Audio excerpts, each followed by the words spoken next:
So now, before we begin our public comment, we'll have the city manager give an update on the Performing Arts Center. Mr. City Manager.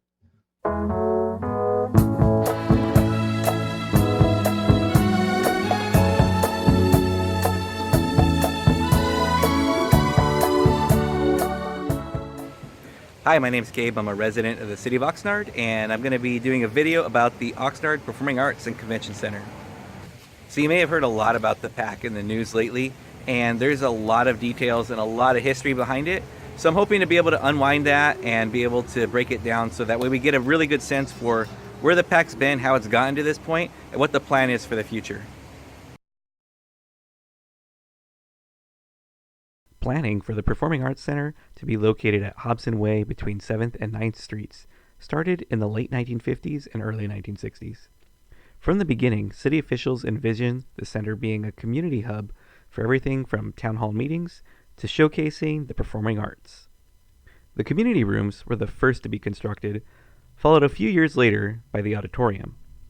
The cost of the center was slated to be $1.8 million, which, adjusted for inflation, would be about $13.9 million in today's dollars. The grand opening for the auditorium occurred in March of 1968, and at the time, it was the largest venue in the area.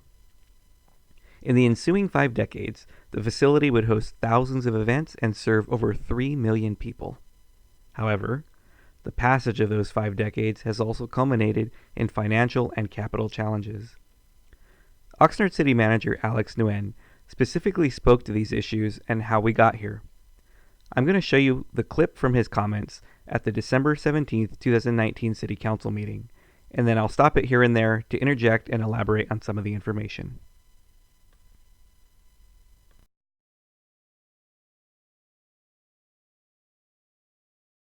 During the last budget cycle, this city was and did confront more than a $9 million deficit. And the city council was presented with recommendations from staff to make very hard decisions. One of our recommendations was closure of the PAC because we can't afford it right now solely as a community venue. What does Mr. Nguyen mean when he says we can't afford it solely as a community venue? Well, in short, what he's referring to is that the Performing Arts and Convention Center has utilized a city subsidy from the general fund for the last few years. In the 2018-2019 fiscal year, they had a $1.2 million subsidy to make up for the expenses that they incurred that outweighed the revenue that they brought in. But as I found out, there's a lot more to it than that, and I'll get to that a little bit later. Now, the council did vote to accept that difficult recommendation, which was to close.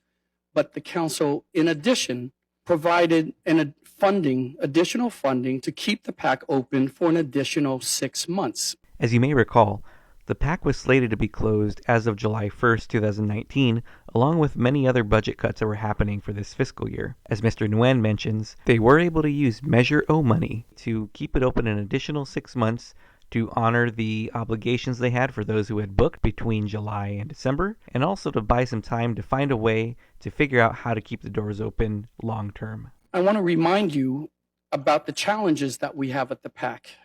So on the physical side, on the capital asset side, the condition of the venue is simply not up to date. We've had years, if not decades, of deferred maintenance. We actually have, and this is the thing that I care most about, that I get the sense that people want to ignore this, we have no knowledge of the seismic condition of that building, a building of that size that holds public events with up to 1,600 people. And we, as the property owner, as the landlord, unfortunately, do not have knowledge of the seismic condition of that building. What he's referring to here is that it's currently unknown when or if the site has had an assessment to measure how it would withstand a large earthquake. We've had injuries there in the last decade. We've had injury payouts over $200,000. We've not been able to make the upgrades that are necessary.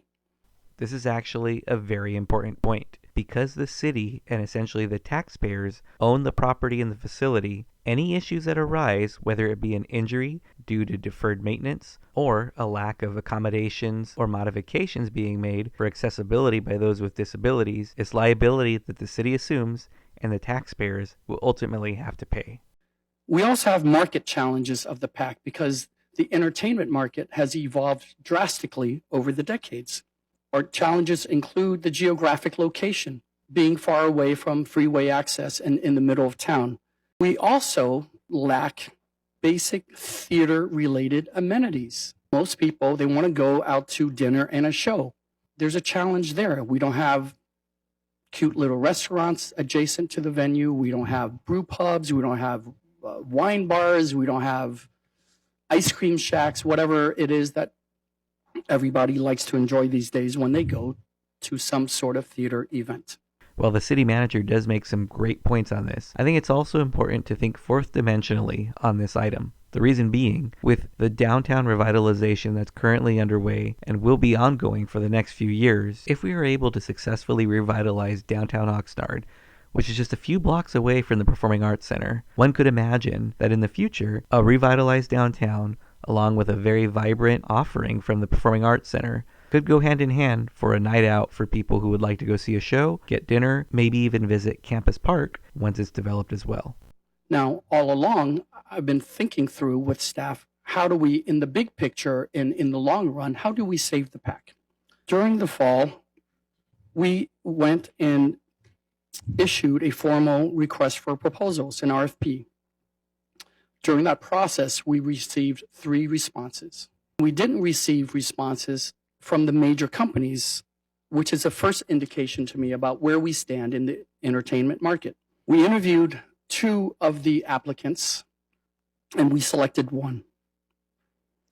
During the negotiation process with the one that we selected, we brought an update to a city council committee, and as all applicants would do, they watched the meeting and they did their own reading of the tea leaves of Oxnard, and they decided to withdraw. So the process in the end yielded nothing.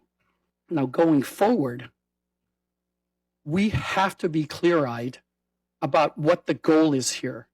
So is the goal to save the PAC in a way that is sustainable and in a way that will bring in sufficient funds so that over time, when the roof goes, we have funding, so that at some point, we've got to replace the seats. At some point, we need to fix the other utilities and the air system. And at some point, we need to make some serious upgrades for safety.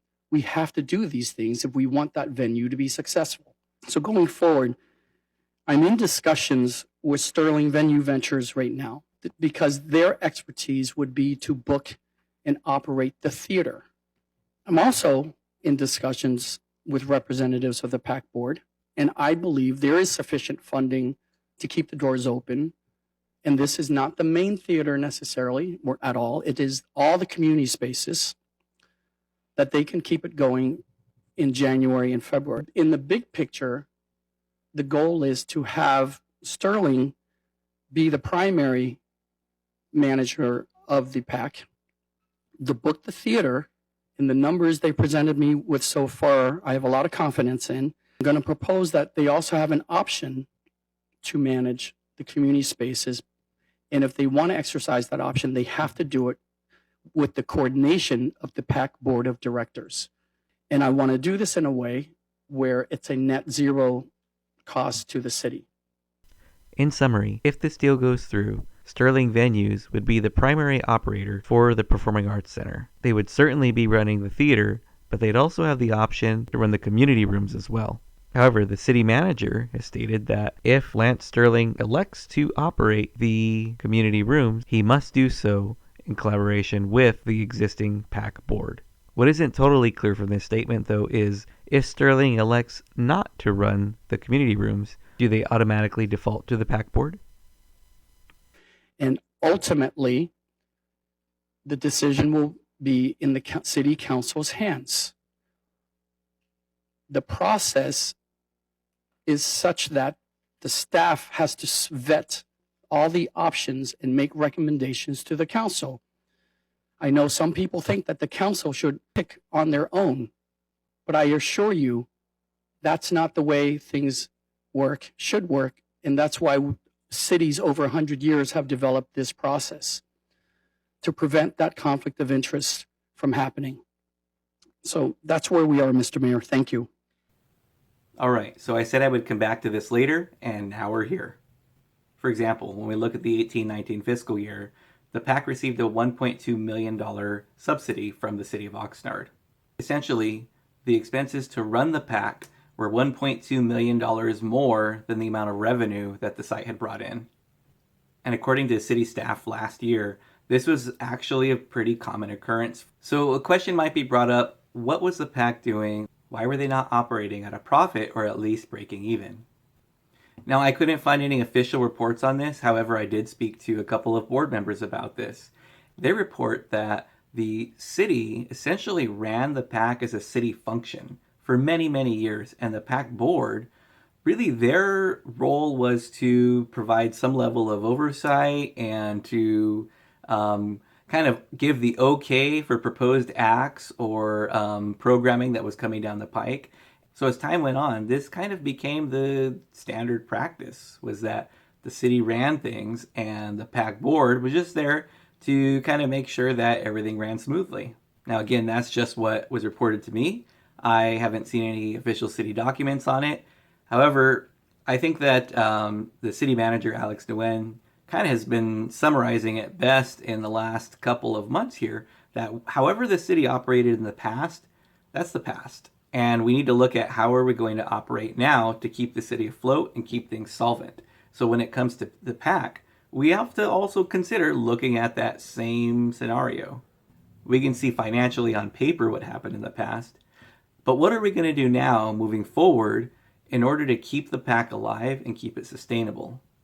So City Council decided from July 1st to December 31st, 2019, to give the PAC an additional $410,000 to keep them going for another 6 months. However, this wasn't actually $410,000. Right off the top, the city withheld about half of that funding in order to cover expenses that they knew the PAC was going to incur. All things considered, when you look at the last 6 months of expenses versus revenue, the PAC incurred $610,000 of expenses and brought in just under $670,000 worth of revenue. But also keep in mind that this revenue includes the additional funding that they received to keep them afloat for this last 6 months. If we were to account for the subsidy and remove it from the revenue, we would find that they're operating at about a $155,000 deficit for this year. Now, I know that sounds bad, but I want to put this into perspective. At the end of last year, they ended at a $1.2 million deficit. Looking at the past 6 months, if you were to project out to the end of the year, it looks like they would be operating at about a $310,000 deficit. I think that's a really important accomplishment to look at. They went from operating at $1.2 million in the hole to now operating at $310,000 in the hole. While it may not be breaking even or operating at a profit, it's still a far smaller deficit than they've operated on in the past. And if you project that out to the following fiscal year and it continues to shrink, and they continue to bring in more revenue, this is actually really promising. There could really be a positive outlook for operations out of the PAC. So lastly, I did a poll on Facebook asking people when was the last time they went to a paid show at the PAC. Now obviously this is an informal, very unscientific poll, but I wanted to try and get a sense for people's past attendance at the PAC. So starting with the answers, they had the fewest number of responses. We have 3 people who said they'd been to a paid show at the PAC once in the past 6 months. Then the second to the lowest responses was 4 people who stated they had been more than one paid show. It was more than 6 months ago, but less than a year.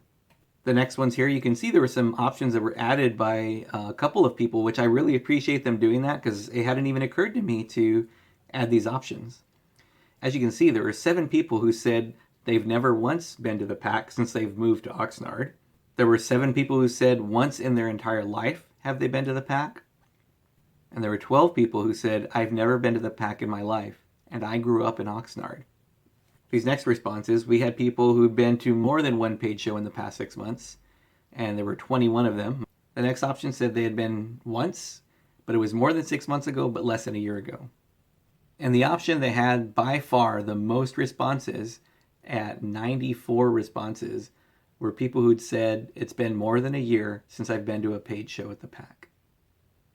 Now this is telling for me in a couple of ways. Number one, full disclosure, although I technically was able to choose the option that said I had been to 2 paid shows in the last 6 months, one of those paid shows was donation driven when Cola Boy was performing at the PAC, and the other was the Ventura County Storytellers event in which I was one of the storytellers. Now, I still paid for my ticket and I had a guest ticket as well, but I want to be completely honest in that I also fall into that high frequency category of people who had not been to a paid show in well over a year. In fact, it's been many years since I had been to a paid show at the PAC. So this poll and my own self-reflection told me 2 things. 1, I need to take my wife out more often to nice things. 2, I need to go and support the PAC more often as well. When an overwhelming majority of the people who answered that poll fell into the same category as me, I think what we're seeing here is an instance in which many of us fully, truly support the PAC and want to see it operate and be successful. We have to also consider, what are we doing in support of the PAC beyond signing petitions or doing comments at council meetings? I think a really good example of that is the MC Magic show that happened a few months ago out at the PAC. That was a sold out show. Every single seat in the auditorium was sold. There was no parking anywhere in that lot. The PAC, after all their expenses, after paying the act, after paying their staff, they generated $25,000 in profit from that event. If they were to hold a show of the size and popularity of the MC Magic show, even 8 times out of the year, that would be an additional $200,000 in profit for the PAC. So I think the next consideration for us as individuals, though, is to think not only how can we save the PAC, but how can we continue to support the PAC? You don't only have to support them financially, although I'm sure they would truly appreciate that, but they've also started a volunteer program for people who want to help with things such as landscaping or other facilities needs. All right, well, I know this is a lot of information, but it's also a very complex issue. So I hope you got a lot of info from it. Let me know if you have any questions down in the comments. I appreciate you all watching, and we'll see you next time.